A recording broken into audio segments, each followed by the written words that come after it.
வணக்கம். இன்றைய முக்கிய நிகழ்வுகளுடன் உங்களோடு இணைவது ரோர் சினிமாஸ். தமிழக செய்திகள். தமிழகத்தில் இன்று +2 பொதுத் தேர்வுகள் மிகுந்த உற்சாகத்துடன் தொடங்கின. இதற்கிடையே வரவிருக்கும் தேர்தலுக்கான திமுக மற்றும் காங்கிரஸ் இடையேயான தொகுதி பங்கீட்டு பேச்சுவார்த்தை இன்று சுமூகமாக நிறைவடைந்தது. மேலும் மதுரையில் 4400 கோடி ரூபாய் மதிப்பிலான புதிய திட்டங்களை பிரதமர் மோடி இன்று தொடங்கி வைத்தார்.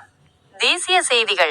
உலக அளவில் நிலவும் போர் பதற்றங்கள் குறித்து இன்று உரையாற்றிய பிரதமர் மோடி, உயிரிழப்புகள் குறித்து தனது ஆழ்ந்த கவலையை தெரிவித்தார்.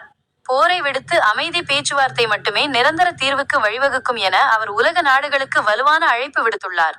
இதற்கிடையே போர் தீவிரமடைந்துள்ள பகுதிகளில் சிக்கியுள்ள இந்தியர்களின் நிலை குறித்து கவலை எழுந்துள்ள நிலையில் அவர்களை பாதுகாப்பாக மீட்க மத்திய அரசு தீவிர முயற்சிகளை மேற்கொண்டு வருகிறது.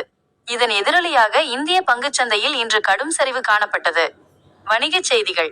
சென்னையில் இன்று ஆபரண தங்கத்தின் விலை சவரனுக்கு 920 ரூபாய் குறைந்து பொதுமக்களுக்கு பெரும் ஆறுதலை அளித்துள்ளது. முக்கிய செய்திகள் இத்துடன் நிறைவடைகின்றன. தொடர்ந்து இணைந்திருங்கள் ரோர் சினிமாஸ் உடன்.